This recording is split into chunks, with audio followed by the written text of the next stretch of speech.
de 1 a 4. Romanos, capítulo 2.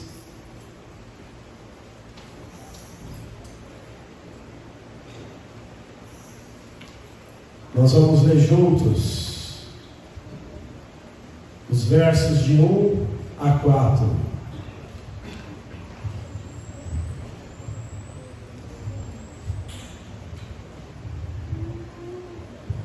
Vamos lá? Portanto, és indesculpável, ó homem, quando julgas quem quer que sejas, porque no que julgas a outro, a ti mesmo te condenas, pois praticas as próprias coisas que condenas. Bem sabemos que o juízo de Deus é segundo a verdade contra os que praticam tais coisas. Tu, porém, que condenas os que praticam tais coisas e fazes as mesmas, pensas que te livrarás do juízo de Deus? Ou desprezas a riqueza da sua bondade e tolerância e longanimidade, ignorando que a bondade de Deus é que te conduz ao arrependimento? Amém. Vamos orar. Deus, fala conosco mais uma vez nesta manhã, Pai. Continua falando, Deus. Já sentimos a Tua presença, Pai, desde o primeiro dia da manhã, desde o nosso despertar, ó Deus. Mas agora nós queremos ouvir a Tua doce, preciosa e poderosa voz.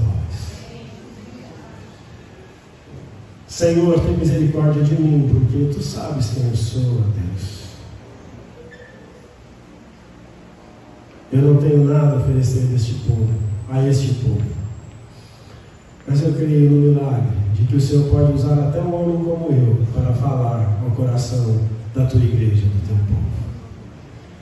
Tem misericórdia da Tua igreja também, Senhor. Quantos aqui eu já ouvi falar? O sermão hoje foi para mim. Oh Deus, tira esse pensamento equivocado da Tua igreja. Porque o sermão não é para nós hoje, e amanhã, domingo que vem, não é para nós. O sermão tem que ser para nós todos os dias, ó Deus. Então, se há pessoas que ouvem a Tua voz apenas em alguns domingos, em alguns sermões, fala conosco todos os domingos, ó Pai. Fala conosco todos os dias. Fala conosco ao lermos a Tua palavra, Senhor. Fala conosco em todos os sermões que ouvimos da Tua palavra. Fala conosco, ó Deus. Então, as tão miserável como eu, é o Teu povo que me ouve nesta manhã, ó Pai. E assim como eu preciso de um milagre para que minhas palavras sejam palavras do Senhor, o Teu povo precisa de um milagre em seus ouvidos, para que eles ouçam tão somente a Tua voz. E recuse tudo que é meu, e recuse tudo que é humano, e recuse tudo que é do diabo, mas guarde no seu coração tudo que vem do Senhor. Ajuda-nos a entender, ó Deus, que é o Senhor quem fala conosco, não são os homens, ó Pai. Não importa qual pastor ocupe o púlpito no dia da pregação, é o Senhor quem fala conosco, Deus. Tira de nós toda a idolatria de homens, ó Deus. Tira de nós, ó Deus, o seguir pregadores, ó Pai, porque todo pregador é apenas um instrumento nas Tuas mãos, e somos todos dependentes, ó Pai, de Ti. E a essa dependência nós nos agarramos e clamamos agora: ajuda-nos, Senhor, pois tudo que fazemos aqui só faz sentido se o Senhor fizer através de nós. Então fala conosco, Pai, porque Tu sabes que nós não somos nada nem ninguém, mas nós queremos deixar bem claro para nós mesmos que sem o Senhor nós não podemos fazer nada. Não podemos Te adorar em espírito e em verdade. Não podemos pregar a Tua palavra em espírito e em verdade, no poder do Espírito Santo. Então fala conosco nesta manhã, em nome de Jesus. Amém. O tema do meu sermão nesta manhã é 4 perigos que os críticos moralistas enfrentam. Eu vou falar com vocês nesta manhã sobre 4 perigos que os críticos moralistas enfrentam. Quantos perigos os críticos moralistas enfrentam, meus irmãos? 4 perigos. O primeiro perigo é o perigo da projeção. Projeção é uma palavra dada ao ato das pessoas projetarem no outro aquilo que elas são. A projeção é quando alguém projeta no outro aquilo que ele mesmo é. É quando nós acusamos o outro daquilo que nós somos. E aqui nós vemos Paulo alertar, a Bíblia nos alerta contra o perigo da projeção, contra o perigo de acusarmos os outros daquilo que nós somos. Acompanhe comigo aí os versos 1 e 2, do capítulo 2. A Bíblia diz assim: portanto, és indesculpável, ó homem, quando julgas quem quer que sejas, porque no que julgas a outro, a ti mesmo te condenas, pois pratica as próprias coisas que condenas. Bem sabemos que o juízo de Deus é segundo a verdade contra os que praticam tais coisas. Então, o perigo da projeção, de acusarmos os outros, condenarmos nos outros aquilo que nós somos. Nós julgamos o outro por fazer certas coisas, mas nós praticamos as mesmas coisas que nós julgamos no outro. Portanto, quando nós julgamos o outro, nós estamos condenando a nós mesmos. É isto que a Bíblia nos ensina aqui nesses 2 versículos. Meus irmãos, por causa do nosso pecado, nós temos prazer em julgar os outros. Por causa do nosso pecado, nós somos rápidos para julgar os outros, pelas mesmas falhas que nós praticamos. O pecado produziu isso em nós. Nós temos prazer, nós somos prontos para julgar os outros pelas mesmas falhas que eu cometo, que nós cometemos. Isso é a projeção. Acusar os outros daquilo que eu faço. Nós temos a tendência de sermos severos com o pecado dos outros, de sermos rápidos em julgar o pecado dos outros. Mas nós somos graciosos quando nós julgamos os mesmos pecados que nós julgamos no outro. Nós somos graciosos conosco. Nós temos pressa em julgar o outro, mas nós somos demorados, tardios em reconhecer o mesmo pecado nas nossas vidas. Pecador é o que nós dizemos para o outro, mas para nós dizemos: Senhor, tem misericórdia da minha vida. Então Paulo chama as nossas atenções, a nossa atenção aqui para esse perigo da projeção, esse perigo de acusarmos o outro daquilo que nós somos. A Bíblia está aqui nesse capítulo 2, nos primeiros versículos, chamando a nossa atenção para nós olharmos para nós mesmos, para nós olharmos para as nossas vidas. O crítico moralista, ele usa uma lupa para enxergar o pecado do outro, mas ele coloca uma venda nos seus olhos para não ver os seus próprios pecados. Nós conseguimos enxergar minimamente o pecado do outro, mas fechamos os nossos olhos para o nosso próprio pecado. E o que a Bíblia está dizendo é: abra os seus olhos para você mesmo, olhe para você, veja o quanto você é pecador. Você nasceu em pecado. Ontem eu e o Rubens, cadê o Rubens? Nós estávamos filosofando. E o Rubens disse assim: Jean-Jacques Rousseau disse que o homem é fruto do meio. O que o senhor acha disso, pastor? Eu falei: não, eu quero saber o que você acha. E o Rubens disse: eu acho que está errado, porque nós nascemos em pecado. Nós não somos maus por causa do contexto em que fomos criados, ou que vivemos. mas nós somos maus porque nós somos pecadores. Então olhe para você mesmo, olhe para a sua vida, olhe com mínimos detalhes para o seu próprio pecado. É isso que a Bíblia nos orienta aqui neste texto. Seja rápido em julgar a si mesmo, a condenar os seus próprios pecados. Sabe por quê? É mais fácil para nós condenar o pecado dos outros, julgar o pecado dos outros, do que para nós mesmos. Ninguém gosta de ser chamado de pecador. Eu me lembro quando eu cheguei aqui na igreja, eu saí com um vício de linguagem do seminário, porque lá nós tratávamos uns aos outros por miseráveis. Aí eu falava: ô minha irmã, miserável, me ajuda aqui, por favor. Ô irmão, você é um miserável. Não, pastor, eu não sou miserável não. Tem outro que você dizia: ô pecador, vem cá, eu sou pecador, mas o senhor também é. Sim, claro, eu não estou negando isso. Mas nós não gostamos de reconhecer o nosso próprio pecado. É mais fácil enxergar o próprio pecado do outro, mas a Bíblia está dizendo: você precisa ser uma nova criatura em Cristo. Enxergue os seus pecados, e eles são muitos. Seja leal com você mesmo e diante de Deus, e olhe para você. As mudanças que você vê nos outros, elas são muito mais necessárias do que você.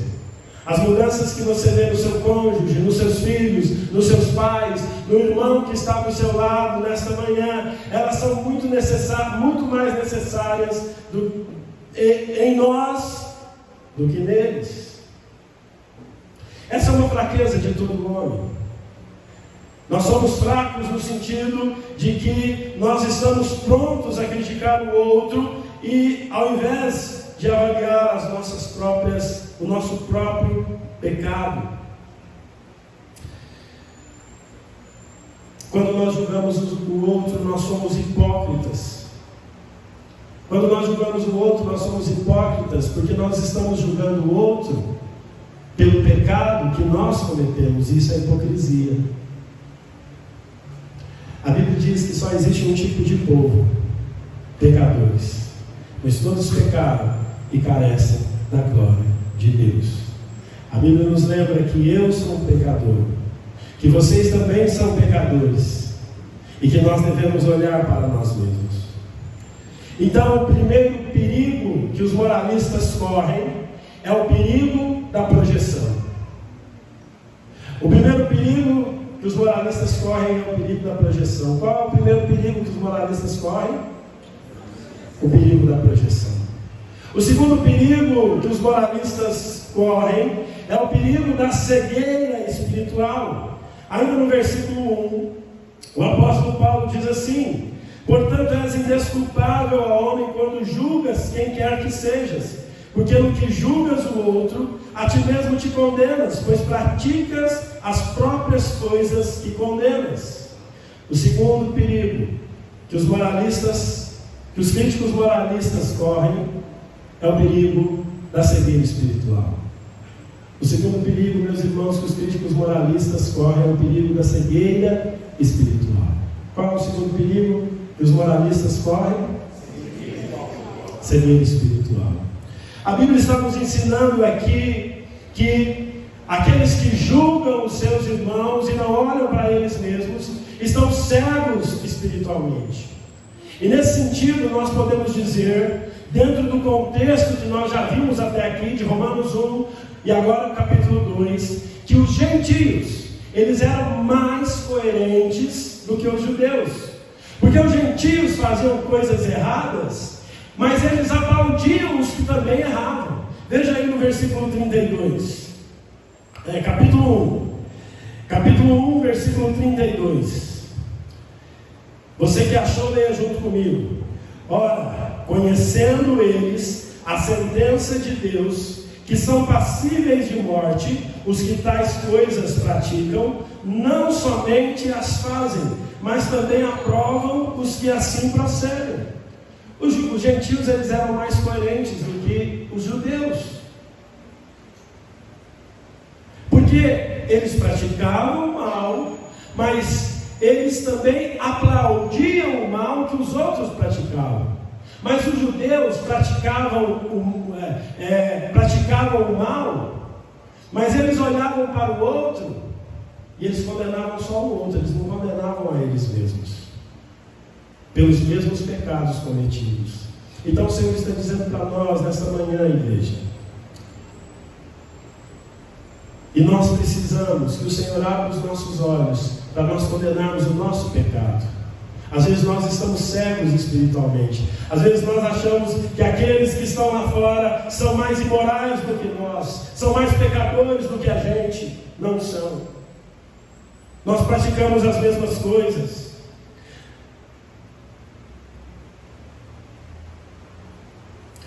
O perigo da cegueira espiritual, ele consiste que, pior do que praticar coisas erradas, é não admitir a prática. Pecar é algo grave diante de Deus, é algo muito sério. Mas é ainda pior quando o homem pecador não reconhece que é pecador. Então, quando o gentio aplaude o pecado, isso é grave. Mas quando um servo de Deus, alguém que pertence ao povo de Deus, como o povo judeu, alguém como nós que estamos na igreja, praticamos o pecado e não reconhecemos o nosso pecado, isso é mais grave ainda. É pior do que a cegueira daqueles que não têm Jesus. Então nesta manhã é dia de nós pedirmos ao Senhor que abra os nossos olhos espirituais e de reconhecer: Senhor, eu tenho pecado contra o Senhor. Tem muita coisa na tua palavra que eu não gosto, que eu tenho dificuldade de fazer, que eu não gostaria de fazer, mas a tua palavra, a lei do Senhor, ela é boa, ela é perfeita, ela restaura a alma. Sabe por quê, irmãos? Muitos de nós queremos viver a vida cristã do nosso jeito, e não do jeito da palavra do Senhor. Muitos de nós queremos adequar a Deus a nossa vontade, e não adequar a nossa vida à vida do Senhor. Então, que nós reconheçamos os nossos pecados. O apóstolo Paulo, no versículo 2, ele diz que quando nós não reconhecemos os nossos pecados, primeiro, nós condenamos o próximo, mas à medida que nós condenamos o próximo, nós condenamos a nós mesmos. Veja aí no versículo 2, vamos ler todos juntos? Bem sabemos que o juízo de Deus é segundo a verdade contra os que praticam tais coisas. Queridos, nós não precisamos esconder o nosso pecado diante de Deus. Há uma música, eu não conheço ela toda, mas ela tem uma frase que diz o seguinte: pecado não se justifica, pecado se confessa. Você pecou, reconheça o seu pecado. É muito mais fácil. Você pecou, reconheça: Deus, eu pequei. Meu irmão, eu pequei contra ti, me perdoa. Quer dizer, eu não vou dizer que é fácil fazer isso, pois eu não acho fácil. Quando eu tenho que pedir perdão lá em casa, é só o Espírito Santo que faz um negócio desse. Porque quando você briga, seja com o seu cônjuge, seja com os seus filhos, quando você tem uma discussão, os dois lados em algum ponto devem estar certos, senão não haveria discussão. E você pensa assim: eu não vou falar nada. Se não me procurar, se falar alto, eu aumento a voz. Mas o Espírito Santo, ele vai trabalhando nas nossas vidas e ele vai nos ensinando. Não, esse não é o caminho de uma nova criatura. O caminho de uma nova criatura é reconhecer: meu amor, eu pequei contra você, me perdoa. Meu filho, eu pequei contra você, me perdoa. Pai, eu pequei contra o Senhor, me perdoa. Irmãos, por mais difícil que seja para nós reconhecermos o nosso pecado, ele é necessário. Davi, no Salmo 32, ele diz: enquanto calei os meus pecados, os meus olhos envelheceram. Ou seja, enquanto nós não confessamos os nossos pecados, nós carregamos o peso da culpa, nós carregamos o peso da inimizade, nós carregamos o peso do juízo de Deus. Mas Davi diz: confessei-te o meu pecado e a minha iniquidade não te escondi. E o Senhor curou Davi, restaurou Davi. E é assim que acontece. Você pecou, reconheça, peça perdão contra quem você pecou. É o caminho mais fácil. É o caminho da restauração. Minto. Talvez não seja o caminho mais fácil, mas é o melhor caminho de confessarmos os nossos pecados. Os críticos moralistas, eles correm o perigo da projeção. Os críticos moralistas, eles correm o perigo da cegueira espiritual.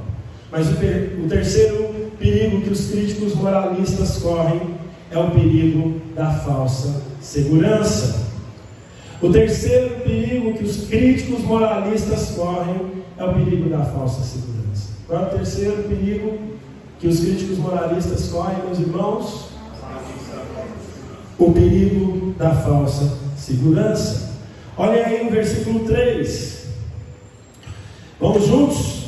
Tu, homem, que condenas os que praticam tais coisas e fazem as mesmas, pensas que te livrarás do juízo de Deus? Então Paulo, a Bíblia aqui, ela condena e ela nos ensina que aqueles que condenam os outros e acham que estão livres do juízo de Deus, eles estão pautados numa falsa segurança. Veja que a Bíblia deixa bem claro que tal tipo de moralismo não nos livrará do juízo de Deus. Então cuidado com a falsa segurança. Eu estou seguro, porque eu sou batizado, eu sou presbiteriano.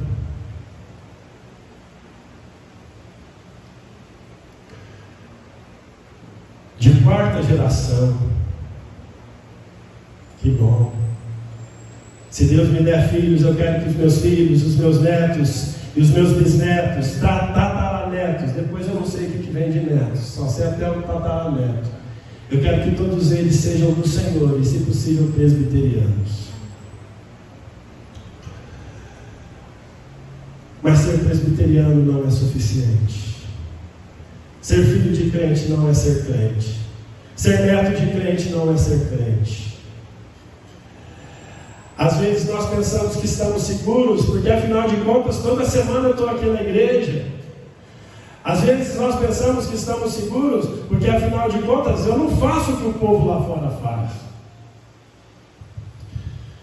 Não sei, tenho minhas dúvidas. Mas ainda que seja o caso, a Bíblia deixa bem claro que a nossa segurança não está pautada nisso. Isso é uma falsa segurança. Você colocar a sua segurança nas suas obras, você está colocando a sua segurança em uma coisa. Não tem possibilidade de você estar seguro desta maneira. Então, o moralista, ele corre o falso perigo de achar que ele deve fazer boas obras para que Deus o reconheça. Eu quero lembrá-los, como geralmente tenho feito aqui, as nossas boas obras, aquilo que nós consideramos como boas obras. Me ajuda aí, o que seriam boas obras para nós? Uma só. Cada um.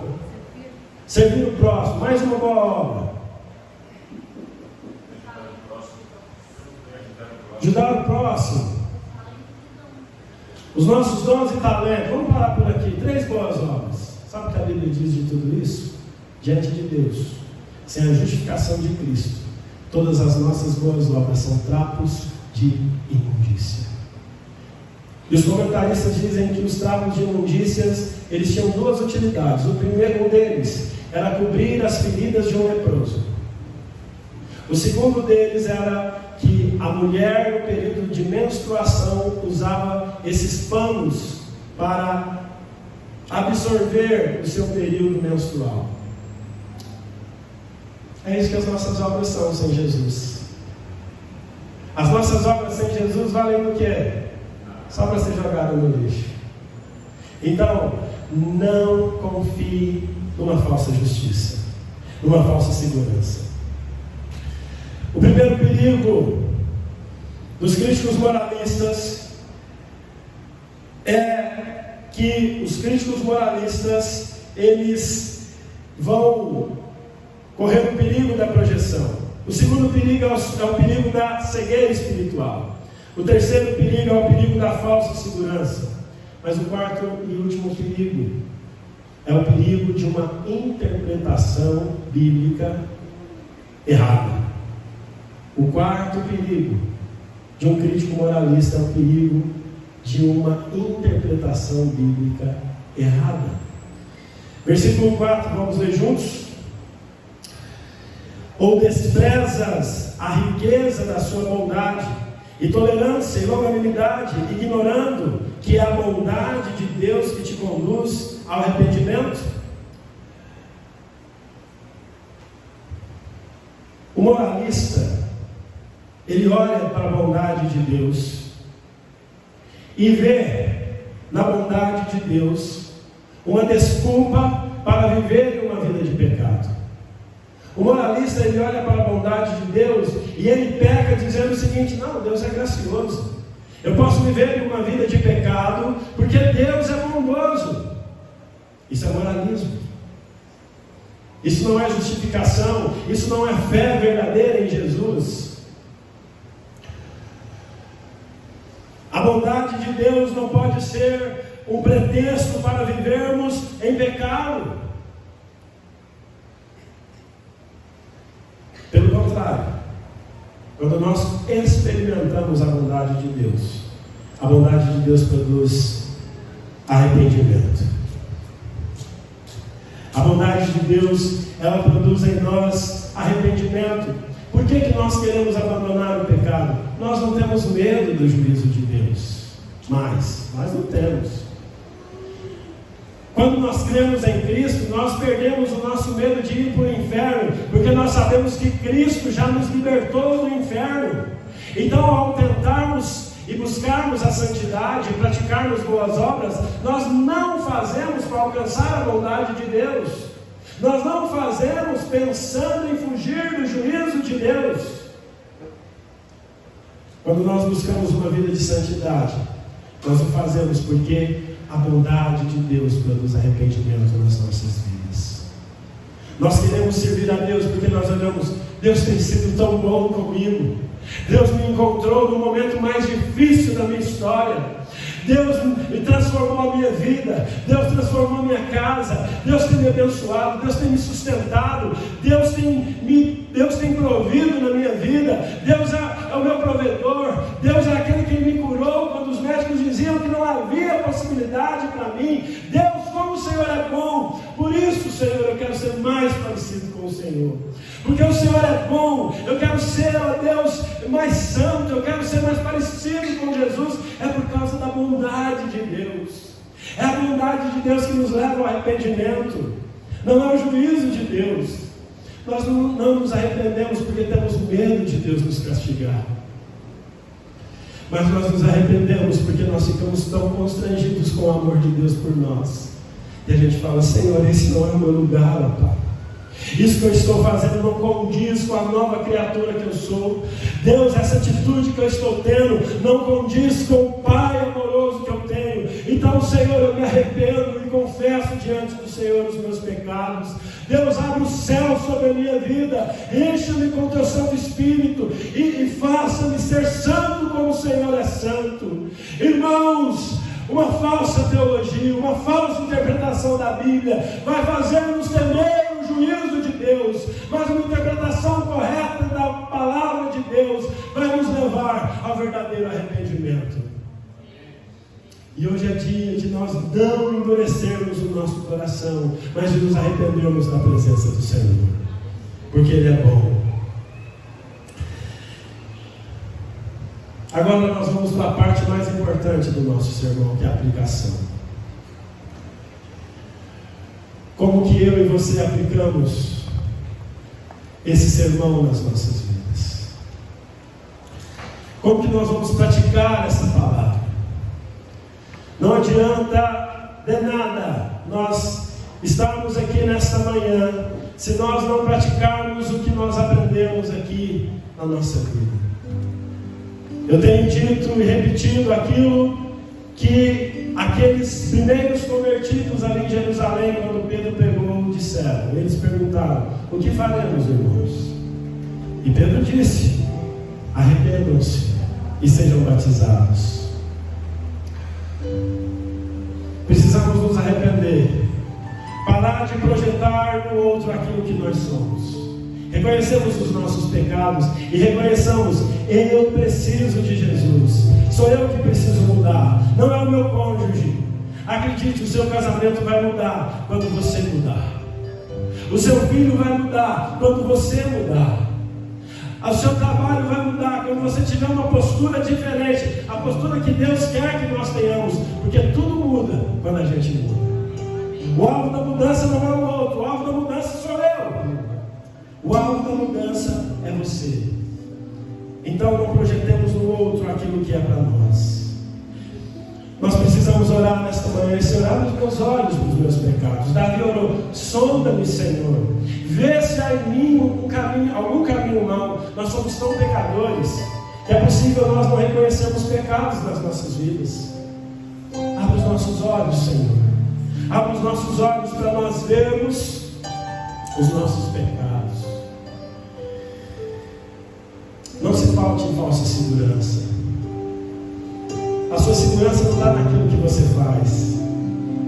A segurança da sua salvação não está nas suas boas obras, embora elas precisam e nós devamos praticar boas obras. Como falaram aqui, Deus nos dá talentos, amar o próximo, servir o próximo, tudo isso aí nós devemos fazer. Mas não é isso que nos mantém seguros diante de Deus. A nossa segurança é Jesus Cristo, o nosso único e suficiente Salvador. Ele é a nossa segurança. Mude de vida, seja mais santo. A Bíblia diz: sejam santos, porque eu sou santo. Busque a santificação, sim, mas não com medo de Deus. Se arrependa, sim, mas não com medo do juízo de Deus. Mas o nosso arrependimento é uma resposta à vontade de um Pai tão amoroso. Jesus, ele disse: aqueles que me amam guardam os meus mandamentos. Então a obediência é para quem ama Jesus. E nós amamos Jesus porque Ele nos amou primeiro. E nós queremos obedecer a Jesus porque nós o amamos. Amém? Siga firme com Cristo. Vamos acertar as nossas vidas. Vamos nos arrepender nesta manhã dos nossos pecados. Vamos ser mais parecidos com Jesus. Se nós formos mais parecidos com Jesus, tudo vai mudar. Jesus é o caminho, Jesus é a solução para mim e para você. Então clame ao Senhor Jesus nesse momento. Fique de pé e adore o Senhor.